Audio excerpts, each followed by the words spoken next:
going and what we're doing, and it's a whole host of different things and blogs and bits and pieces. But I really just want to share a special story today with someone that I think whose story is incredibly, inspiring, and would, love to hear and just share what you do and what your passion is and how you got into this with those that watch.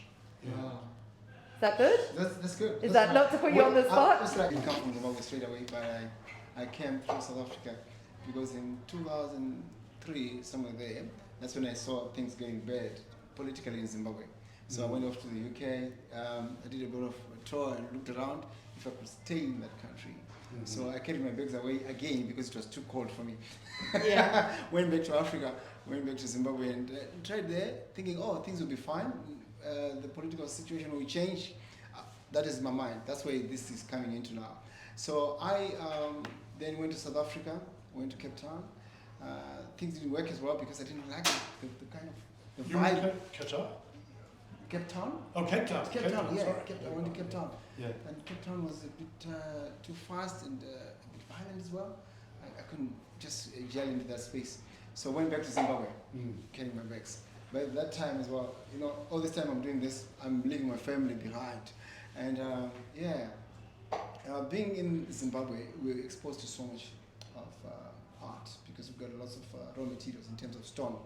It's a natural thing. Yeah. And that's why you see that most of the countries around the world have taken Zimbabwean art everywhere because it's a raw material that is found everywhere. So I grew up in that area where everybody is creative, and being a natural artist, I just delved into that space. But during my teenage years, so I did some bit of metal work. Yeah. So that's where some of the stuff is coming from. And then I did my apprenticeship in fitting and turning stuff. And so Costa's actually a fitter, a diesel fitter. Fitter and turner. Yeah. So you'd have thought he'd be in high demand here in Australia. Getting a visa in Australia is difficult. Yeah, it is a trading demand, but when I came to Australia, I didn't apply as trading. I applied as an artist. Incredible. Yes. Wow. Going straight for my PR application, but it didn't work. That's the problem now. That's why because they say no, I can't use anything else besides my art. That's why I'm in a space where I just need to go in the arts more than anything else. Wow. Yeah. Can you talk a little bit about, we've come across and experienced different visas in our times and skilled visas and so forth, but what do you need and what's the space of an artist visa? What does that look like and how you can get that to leverage to basically, solidify your position here in Australia? Well, what they're looking for basically is that because I applied for a distinguished talent visa. That's like high-notch visa. Like when you're really known and when you are doing so well and you've got awards, you've sold works, you've been in many countries, that's what I'm looking for. I ticked many of the boxes. The only problem was that I didn't have enough evidence in terms of the money which was supposed to come in. Yeah. So that was the main thing.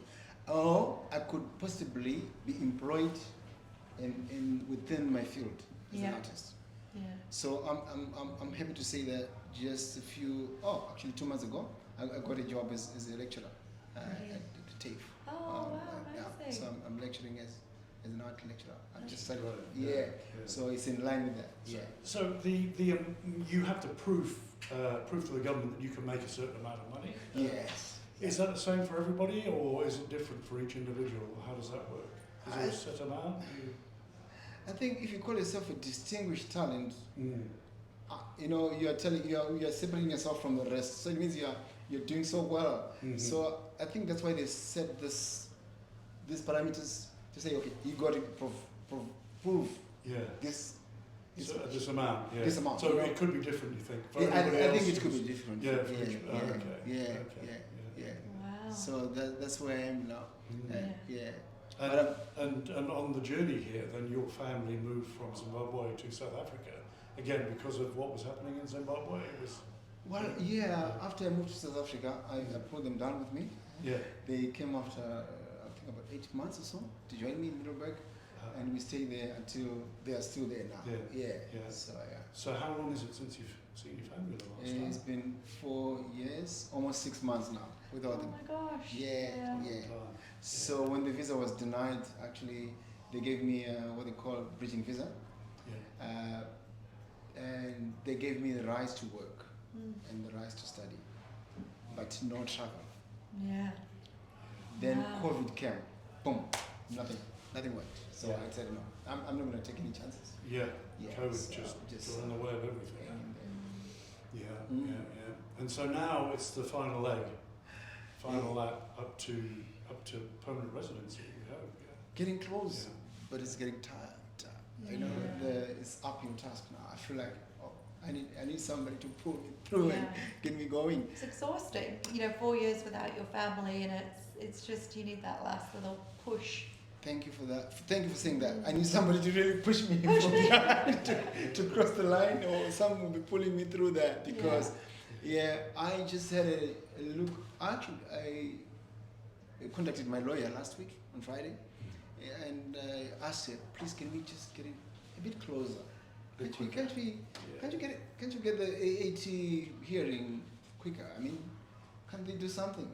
Then she replied, said, actually, your days since the appeal is you got 1,275. That was on Friday, but the required is 1,071. So what is that? My maths isn't good, but he's already 3 months overdue. They should have made a decision already. Yeah. They would have come back to me and say, this is what we are going to do. Can you come over and then we discuss? Because it's like a court case. I have to go and sit before the judge, and they will ask me why this and this, why these papers are not there, what are you doing now, all those things. It's all to do with the mind. So I'm in that space. So just explain for the camera, Costa, what this is again.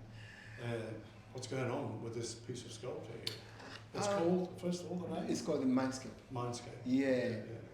Well, as a Christian, I actually anchor on some of the verses. There's one that says, you will keep him in perfect peace whose mind is stayed on me. Perfect peace is like when you're having the quiet and there's a lot that is going around you, you can still have this silence and quiet and peace. That's where it's coming from. So the Mindscape is to do with that. It's to do with carrying on despite the storm around you. Closing off everything around you, and then just... So this is your swirling thoughts going on. Is there any part of loneliness as well involved with this? Of course there is. There is. If you live by yourself, you live with yourself. I did actually 3, because the first year I was with my cousin at his house, and then I said, no, I'm gonna have to move so that I can do my own thing.